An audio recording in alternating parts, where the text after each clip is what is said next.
being done, not just in America, but really around the world, is this rise of artificial intelligence. And there are some people that say, you know, the right policy is to just give big tech whatever they want, subsidize it, and all this stuff, and somehow that's going to lead us to some happy place. You know, I reject that. I know that that's not accurate, and I know that's not in the best interest of either the state of Florida or the United States of America. And so you do have this strain of thinking, which I think I call it AI exceptionalism, as if this is going to be something where, you know, it's going to solve every problem and humans aren't even going to be needed to do. Everyone can just sit around and play golf all day and you're going to get universal basic income and they're going to cure. And it's like no, like, first of all, that's not likely to happen.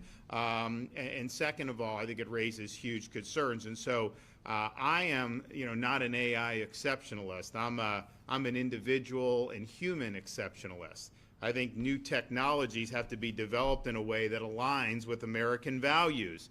Things like self-government, free speech, having a healthy labor force, federalism and the rights of states, and the creation and maintenance of strong families.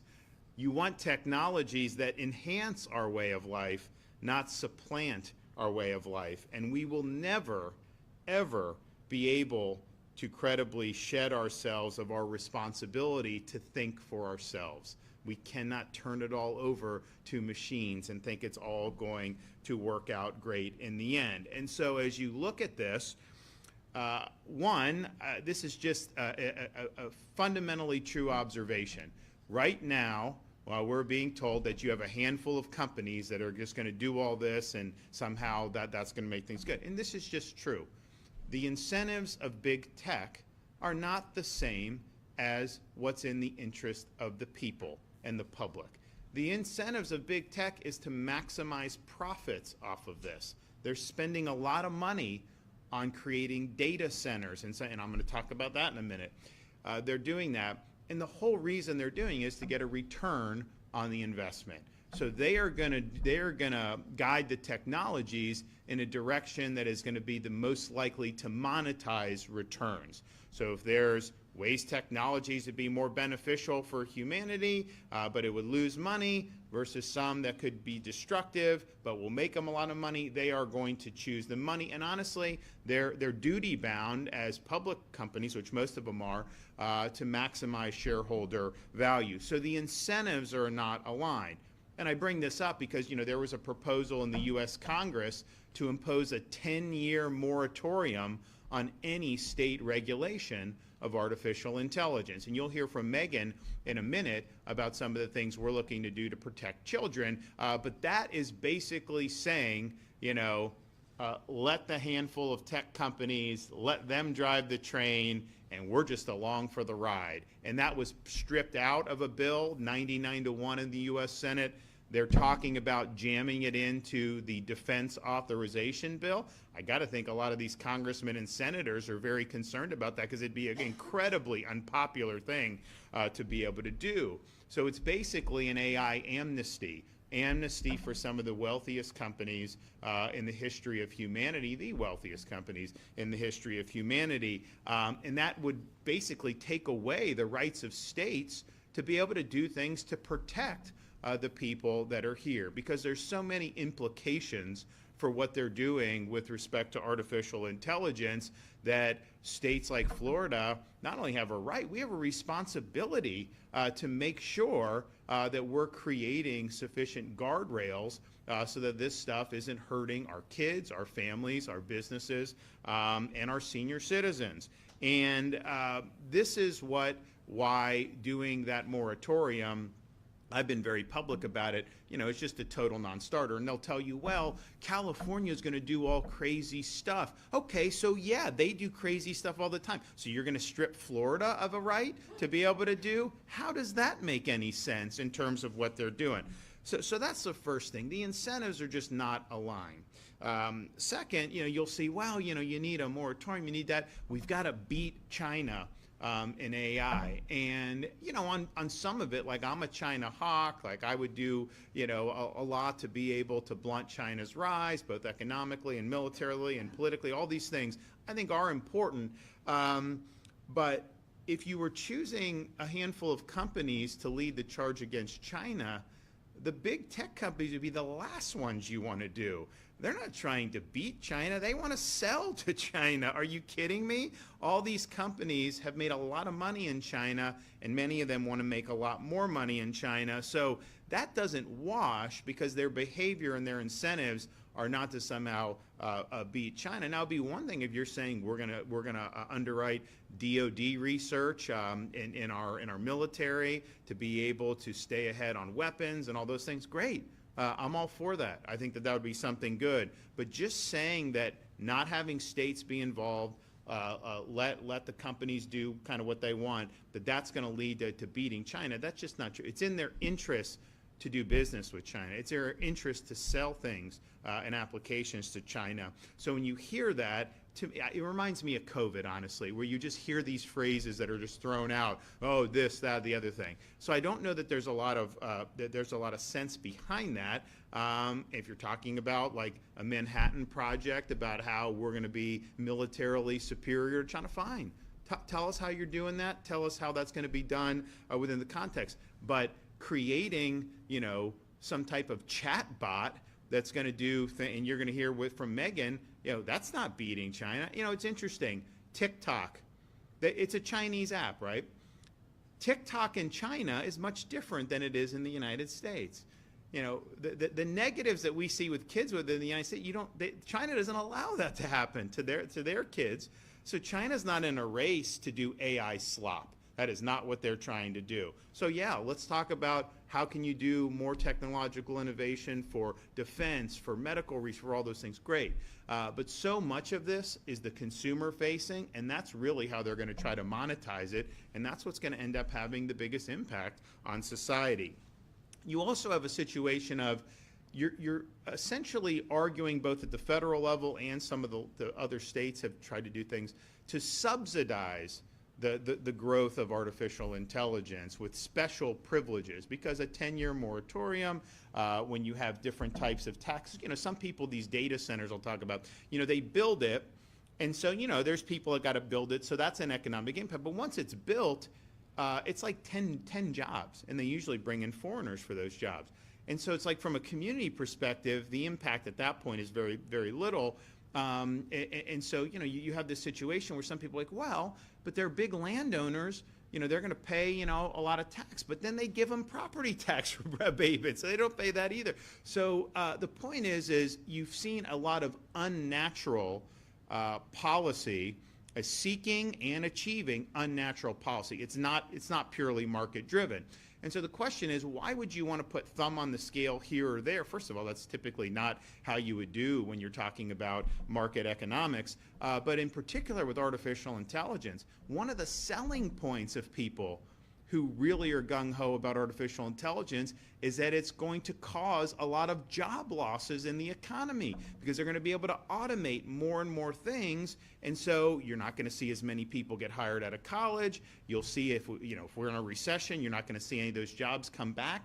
And I'm just thinking to myself, why would we want to subsidize that outcome that is going to potentially cause harm? And here's the thing, new technologies sometimes displace jobs, but sometimes they can open up other opportunities. And I think that that's true, but I think the interesting thing with AI is some of the proponents, they're almost gleeful that you're going to have fewer people employed. They're not even promising that there's all of a sudden going to be more. So again, I think that there's technology that can enhance a worker's productivity, enhance a business's efficiency in ways that would be valuable, but I also think that there are some who view it as a way to simply be able to have less people employed. And so you would not want to put your thumb on the scale to be able to do that.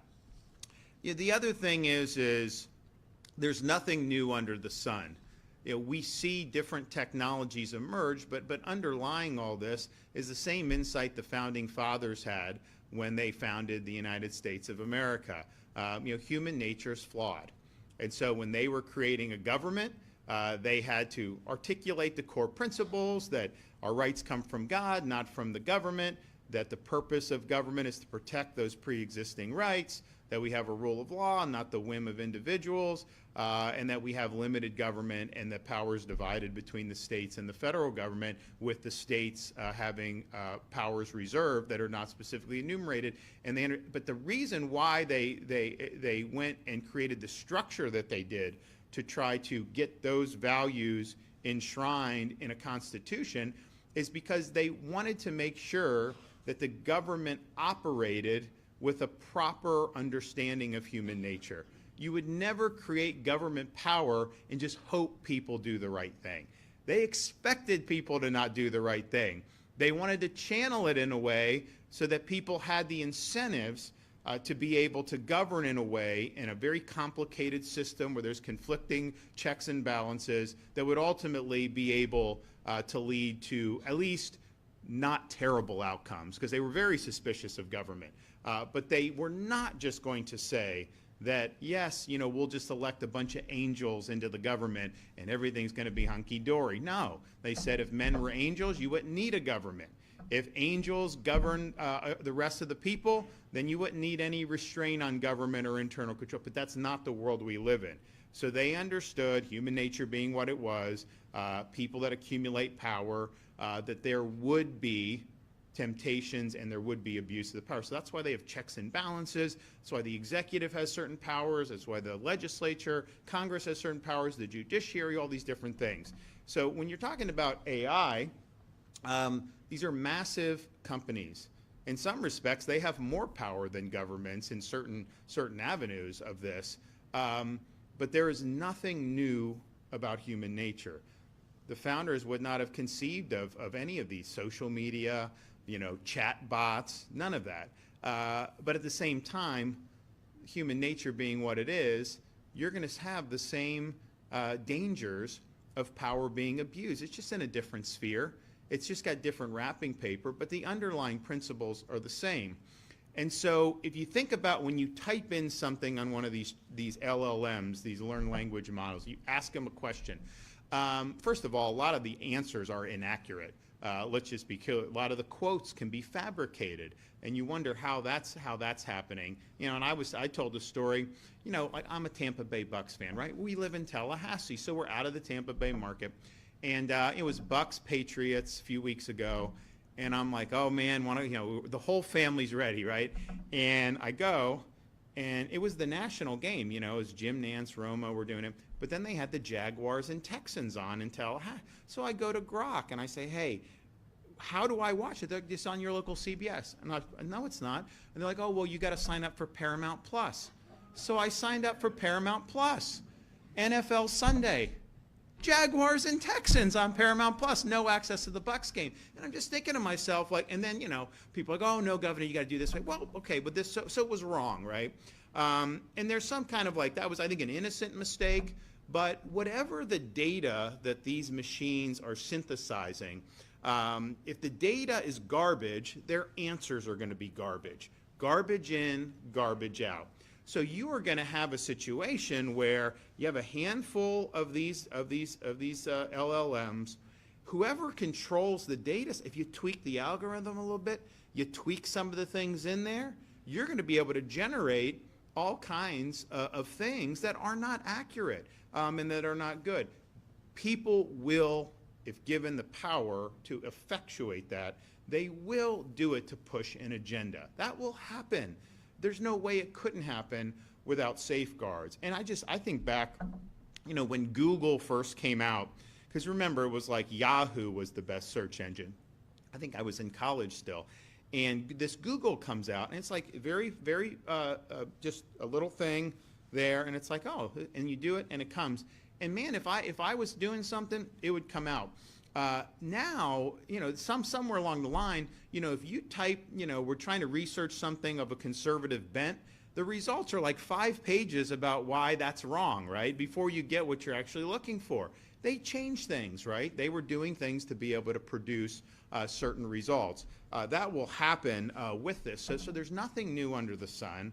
you have huge potential for abuse when you're talking about it. And they just did a thing, an analysis on some of these legal briefs and legal decisions. And these lawyers are now submitting briefs that have fictitious cases cited and fictitious quotes. And so it raises, are we just going to be in a totally alternate universe where the AI stuff they're spitting out is not truthful, it's not accurate, but somehow that's what everybody is behaving around? And people will say, oh, well, just don't use AI if we do it. Let me tell you, as governor, I don't text, I don't email, I don't have stuff. So it's like just living my life. Like if I need to get my kids something, I need to buy them something. Like, what's your email address? Well, I don't have an email. We're going to text you a confirmation. I don't receive text messages. So you really can't operate. And look, I'm governor, so we can figure it out, right? But I mean, like, if I wasn't, I would not be able to operate, without having some type of relationship with a lot of these companies. That's just the way society is when you're conducting normal business. So as AI becomes more pervasive, it's not like you're just going to be able to say, oh, I'm not going to. It's going to impact you. And there are obvious dangers that we need. So, I really fear that if this is not addressed in an intelligent and proper way, it could set off an age of darkness and deceit. Some will say that it's going to lead to, curing cancer and all that. And I hope so. I think that would be great. But human nature is what it is. There's going to be huge temptations to take this in a very bad direction. And so instead of having truth at your fingertips, you're basically having narratives shoved down your throat. You're having agendas that are being put out there by people who are going to be very, very powerful if they're sitting at the helm of these companies. And so finally, it's like, okay, well, how does this affect me as a Floridian or whatnot? And you're going to hear from Megan Garcia in a minute, but Megan's teenage son was doing chatbot, and I guess you can have like friends that are chatbots, and this one was doing things that were not appropriate in terms of with the son, and then eventually I think became like a Game of Thrones character and coached her son into committing suicide, and her son committed suicide. And you just think to yourself, what the hell is going on with this country that this would be something that we would be allowing to happen? And so you're seeing more and more of this. I think it's very, very dangerous. Again, going back to the financial incentives, these companies, most of them are sell advertising, right? I mean, so they need eyeballs. Well, you get these kids addicted on some of this stuff. You're going to have guaranteed eyeballs. You're going to be able to monetize that. So there's huge, huge problems that we see. So that brings us here today to be able to announce, and I've mentioned this before, but we're going to be proposing, and we're going to work with the legislature to establish an artificial intelligence Bill of Rights for individual Floridians in our state. This will be very far-reaching with consumer protections. It will do things like fortify some of the protections we have in place for things like deep fakes and use of explicit material, particularly those that depict minors. We are also going to make sure that your data is protected. We're not going to allow any state or local government agency to utilize Chinese-created AI tools when they're doing data here in the state of Florida. And I know that there's some senators who are working on that. We're going to protect consumers and individuals from having your name, image, and likeness weaponized in a way that can do you harm. And we have a legal framework in place already with some of our statutes about fraud and different things with parts of political ads. But they can take you now, and they can put words in your mouth in ways that may be detrimental to you. I mean, certainly you're going to see it in politics a lot because they're going to put commercials with people saying things that they never actually said. And the one thing you learn about in politics is when you see these ads, if someone runs an ad and says, John Smith is a dirtbag and this and this and that, I'm not saying it doesn't have an effect, but I think voters just look at that like typical. But if you have an ad in this guy's own words, where he's proving to you that he's a dirt, then that really does matter, right? Because people see that and like, oh, I don't like that guy, right? Why did he say that? Why does he believe that?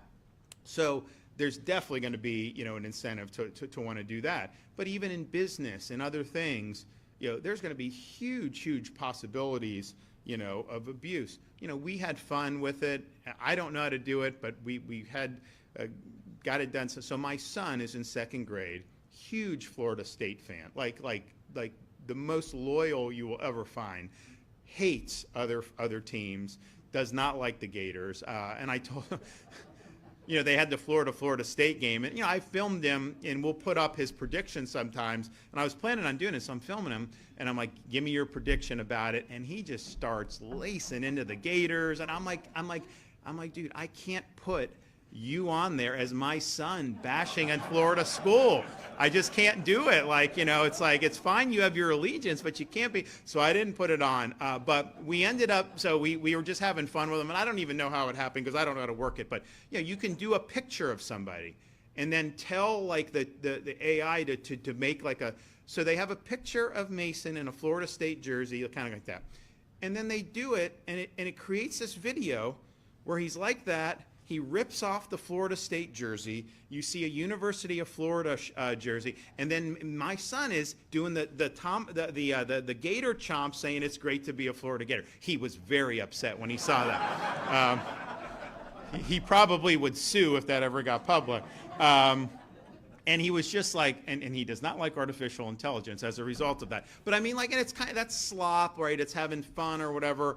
But honestly, it looked real. It looked real. So everyone, I think, is going to be in a situation where people are going to be able to manipulate this stuff. And I know that there's some senators that are working on that as well. We also want to protect families. We want to protect parents. And we want to protect minors.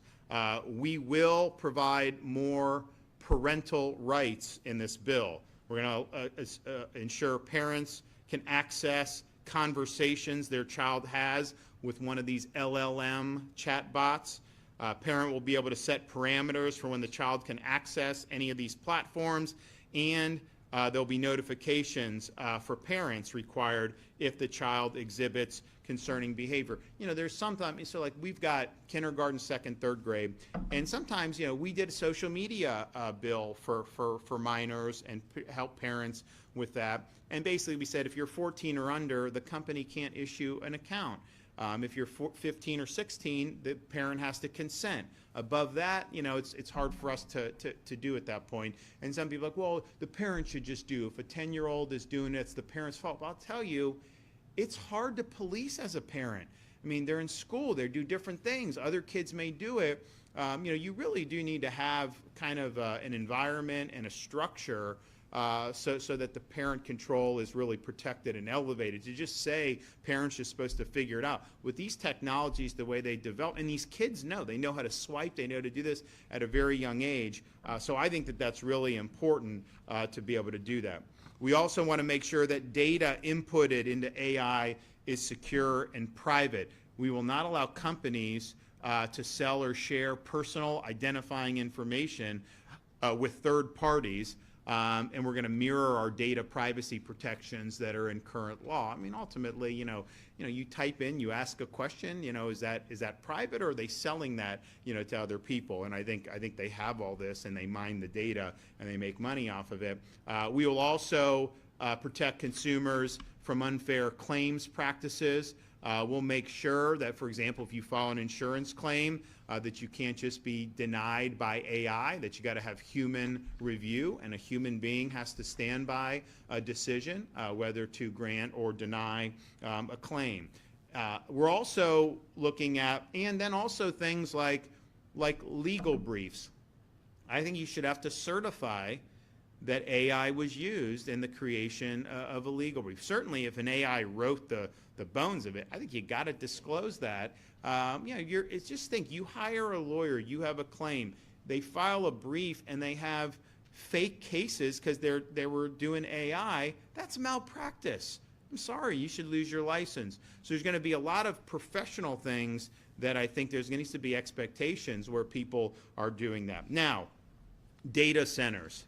How many people even know about these data centers? I mean, 6 months ago, no one really talked about it. Now it's become something of a flashpoint because basically to run artificial intelligence, they have to run it through these massive computer systems, and there's servers. There's a whole bunch of stuff that I personally don't, have the technological expertise. I just know it takes a lot of power. And so when you're doing a chat bot, when you're doing some of these things, it needs way more power than, say, a simple Google search would need to do. And so there's an effort underway by the industry to build these massive hyperscale data centers. And so the one, I know Meta's going to build one in Louisiana that's going to be about the size of Manhattan. So this is real significant. Hyperscale data center typically consumes as much power as a city of 500,000 people, sometimes even more than that. It gets very hot, so they need a lot of water to be able to cool it. So there's all kinds of issues with respect to resources. There's also the issue of, okay, you're in a community, you pay your electric bill, you have a data center come in, and then they need all that power. What's going to happen to your electric bill? A lot of people have seen their bills go up.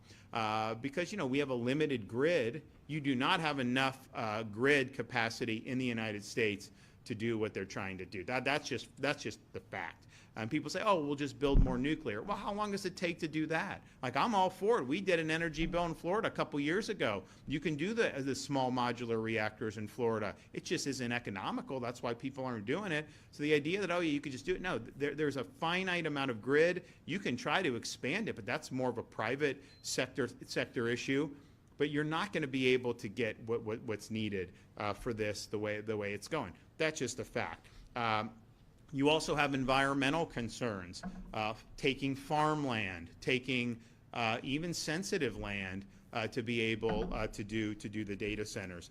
And that's not something we want to see in the state of Florida. So we will have in our Bill of Rights protections for Floridians with respect to AI data centers. We're going to protect ratepayers in the state of Florida. We will prohibit all utilities from charging Florida residents more, whether that's water, electric, gas, you name it, in order to help support a hyperscale data center. We will also protect taxpayers by providing and prohibiting subsidies to hyperscale data center construction. We're going to protect local control to ensure and codify that local governments have the right to reject the construction of a hyperscale data center. We'll protect Florida's water resources by making sure those resources are plentiful for Floridians and that we continue making strides with clean water. And we're also going to protect natural Florida by preventing any construction or siting, of a data center by foreigners or in areas classified for agriculture or under our Greenbelt exemptions. And we're going to make sure that Florida Department of Transportation does a noise review to make sure that Floridians aren't bothered by the sound of all these things. And so what we are proposing will be the most significant protections for individuals anywhere in the country by far. When they said this state shouldn't be able to get involved in this, they said, well, California is going to impose woke standards. California is going to do this and I don't know if they're doing it. We're not doing any of that. What we're doing is things that are going to make sure that we put Floridians first, that we look out for our own people and not just have people get harmed by this rush to create data centers, a rush to try to infuse everything with artificial intelligence without sufficient guardrails. So I've had a lot of people talk to us over the weeks about doing all this, and we said it was coming. A lot of people were asking about it, and I've had productive conversations with members of both the House and Senate in the state of Florida. I will tell you, what I've noticed is, go back 9 months, you talk about data centers, people didn't know. Talk about AI, it wasn't but as more and more information has gotten out, do you want a hyperscale data center in the villages? Yes or no? I think most people would say they don't want it, right? Do you want to see some of these chat bots and all these other things doing? I think most people say, it's likely to be harmful. So what we're doing, and we're going to be very nimble about this because it's a rapidly developing technology, but I think you go back 10, 15, 20 years, whenever it would have been appropriate, there was a view on social media and some of this stuff to just, hey, it's fine, it is what it is. But yeah, we've seen a lot of damage to kids with social media. There could have been things that were done that would have created a better structure so that would have been channeled in ways that are better aligned with family values, American values, and Florida values. So we're leading on this. We think this is going to be good. There'll be a lot of debate about these things, obviously, as we go forward. But Floridians, I think, are going to want you to be clear. Are you standing up for us or not? And we're standing up for you with these proposals. And so I want to bring up Megan Garcia to be able to.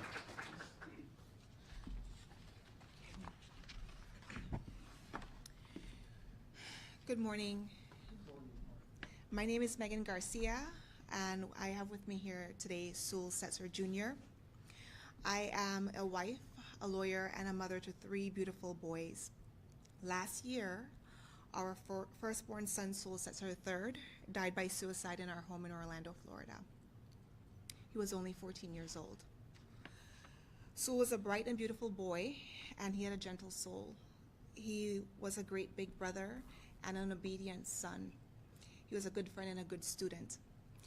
He dreamed of building rocket ships and inventing holographic communications, and he wanted to play professional sports. He was actually a Bucks fan too. But I really believe that he would grow up to change the world because he was so brilliant and he had such a beautiful and pure heart. But in the months prior to his death, Sewell became withdrawn and isolated. His grades suffered, and he started to misbehave in school. This was in complete contrast to the sweet and gentle boy that he had been all his life.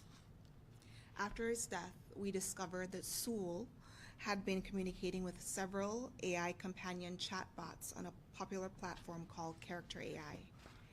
This company is based in California. This emerging technology provides a selection of companion chatbots or characters for users to interact with. One of these chatbots initiated a romantic and sexual conversations with Sewell over several months. It manipulated him and it sexually groomed him. On the day he took his life, his last interactions weren't with his mother or father, but they were with this AI chatbot on Character AI. This chatbot encouraged Sewell for months to find a way to come home and made promise that it would be waiting in some fictional world. These AI chatbots were programmed and designed to engage in sexual role play, to pretend to be romantic partners, and even pretend to be licensed therapists. I have reviewed hundreds of messages between our son and various Character AI chatbots, and as an adult, I can see that these messages were littered with gaslighting and love bombing. But our child was only 14. I don't think that he would have been able to make that distinction. What I read was sexual grooming of a child, and if an adult had engaged in this behavior, that adult would be in jail. But because it's a chatbot and not a person, there's no criminal culpability, but there should be. Other conversations reveal that our son told various chatbots that he wanted to die by suicide. He told those chatbots explicitly, but there weren't any mechanisms to protect him, no mechanisms to alert his parents. Instead, it urged him to come home. It is unacceptable that a product exists where a child or anyone can talk about suicide or plan their own suicide. But because there are no laws requiring these guardrails, companies like Character AI are able to launch dangerous, untested products like these. The reality is there are many of these products out there. Meta, OpenAI, Google, they all have similar dangerous chatbots. All of these companies have been in an AI race, not to beat China, but to capture market share and to maximize their own profits. We have seen this kind of reckless disregard for the lives of our children before. We have seen how Meta, Snapchat, TikTok, and other social media companies have launched dangerous products that harm children and destroy families, all for the sake of profit. We have watched for 3 years while Congress has failed to pass regulation to prevent companies from harming our kids and to prevent companies from harvesting the data of our children. But you know who has passed laws to protect children? Florida. Florida has passed laws. Now, once again, Florida will lead the country to protect our children in this era of AI. Children need this protection because it is clear that these companies who are developing and deploying AI chatbots are more interested in profits than the safety of our kids. Big tech cannot be trusted with self-governing, and big tech cannot be trusted with our children. And if Congress won't act, we must pass our laws, because Florida's children cannot be the sacrifice and the ransom paid to big tech. On behalf of myself and Soul's dad, we want to thank Governor DeSantis for being a leader on AI policy and announcing these very important policy initiatives today. Our family has been devastated by the loss of our beautiful boy. Last week was Thanksgiving, but we weren't celebrating because there was an empty chair at our Thanksgiving table. Our beautiful child is gone, and it's too late for him, but it's not too late to protect millions of other children in our state. And I am hopeful that policies like those announced today will ensure a safe future for all the children in our state. Thank you.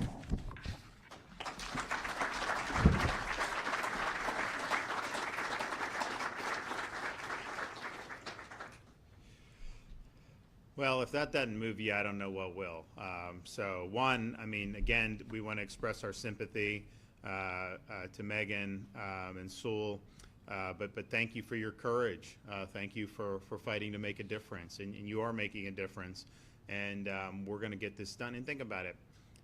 You know, they talk about, oh, you know, we've got to, you know, be China, got to do all this stuff. If you let states, they're going to stifle, you know, the whole enterprise. Is protecting kids, is that stifling any bona fide innovation?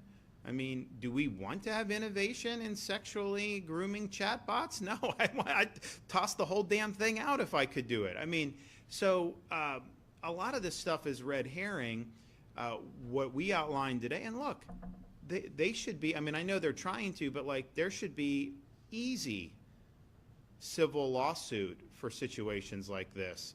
There should be, and we're not going to allow any of these AI to hold themselves out as any type of licensed professional. There's going to be disclaimer. There's going to be a lot for the consumer when this all comes to fruition, which I think is really, really good. But if they don't want that, it's like, well, they want to monetize, and the kids are a huge thing, and they're already putting ads now in one of the chat GBTs, right? Because that's how you make money. And they're in a race to try to monetize because they put all this hundreds of billions of dollars into the hyperscale, into the data center stuff, and they need to be able to get something on the back end. And at one point, if it's clear that ain't happening, then you're going to see, you'll see a downturn, right? And so they need to be able to monetize.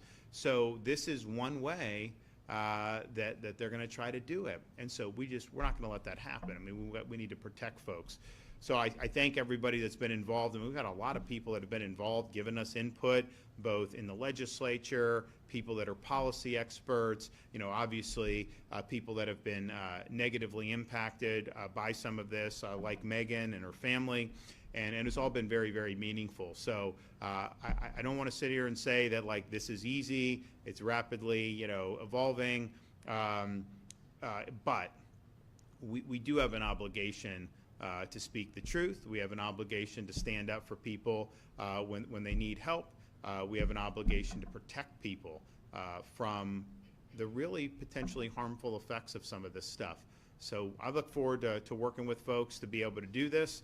I don't think you're going to see too many people, you know, outside of maybe a handful of those companies that are going to be objecting to the things that I outlined here? I mean, I don't know. Is there anyone in this room that thinks like that it's good to have the chat bots that Megan's son was interacting with? Is that the type of society that we want? Is there anyone in this room that's going to volunteer to pay more in their utility bills to put a hyperscale data center in the middle of the villages? I haven't seen any hands. Anybody? No? Okay. No takers. So, this is going to be something that people are going to be supportive of. I'm confident of that. And it's interesting. Some of these things, this is not partisan stuff. Like this, it doesn't matter if you're a Republican or a Democrat. I don't think anyone would want to see the stuff that's happened, particularly to Megan and her family. So I thank everyone. Okay, do we have any questions back there? To be clear, the measures you're talking about, that would be the legislature would be passing these measures, correct? These are legislative proposals. And if so, have you been in contact with any legislators that? Yeah. We work with, we've worked with a number of senators. We worked with some House members. I personally had discussions with President Ben Albritton in the Florida Senate, leader of the Florida Senate. So, and here's the thing, folks, as they see, this becomes something that is sensitive to people, and they want to see that you're on the right side of this stuff.